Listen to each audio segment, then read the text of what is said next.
গরুর মাংসটা আমার রান্না করা হয়ে গেছে। এই পর্যায়ে আমি ভেজে রাখা পোলাও চাল দিয়ে দেব। দেওয়ার পর ভালোভাবে আরও একবার নাড়াচাড়া করে নেব।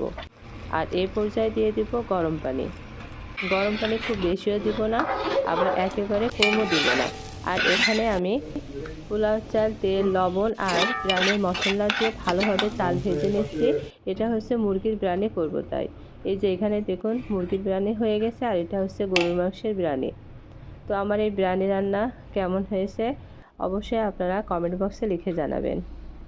আর আমাদের বাসায় কিন্তু কোনো গেস্ট আসেনি, শুধুমাত্র নিজেরা খাবো, এই জন্য এখানে আমি আমার শ্বশুরের জন্য মুরগির মাংসের বিরিয়ানি করেছি। আর আমাদের ফ্যামিলিতে যাদের গরুর মাংস নিয়ে কোনো সমস্যা নাই, অন্যান্য সদস্যদের জন্য গরুর মাংসের বিরিয়ানি করেছি। তো আজ এই পর্যন্তই। সবাই ভালো থাকবেন, সুস্থ থাকবেন। আল্লাহ হাফেজ।